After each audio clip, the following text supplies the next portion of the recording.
In today's video, I will be doing basically a market forecast of kind of where the market might head this coming week and just an overview of the support and resistance levels and what happens if a resistance level gets broken or what happens if a support level gets broken.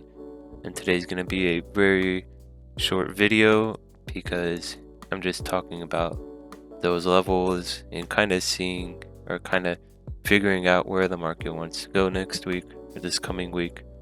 And let's get into it. So we have the daily chart on the left hand side of the screen and the weekly chart on the right hand side of the screen.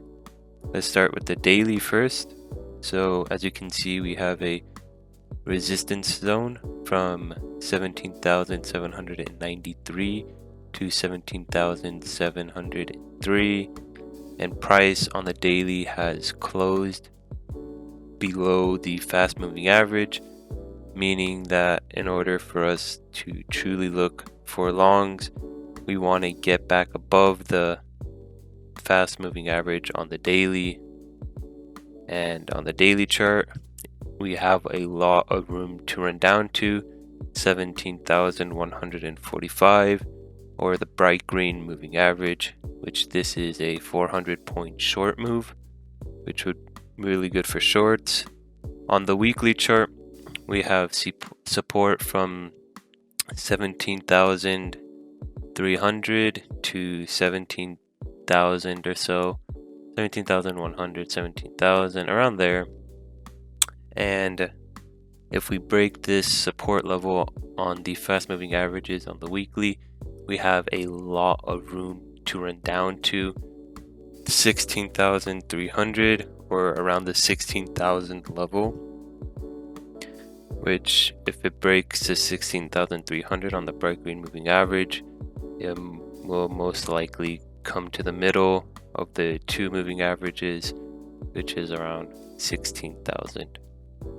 And back to the daily chart, as I said previously, in order for us to go long, we want to get back above the daily fast moving average. And as you can see on the daily, the divergence is still in play. That's why we closed below the fast moving averages.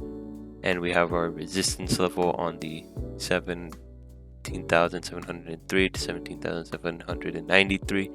If we break this resistance level and shoot up, then we can also really look for longs. But right now, it's more like 50-50. We kind of will see what happens in the first 2 days of the week, see where the market wants to show us where to go.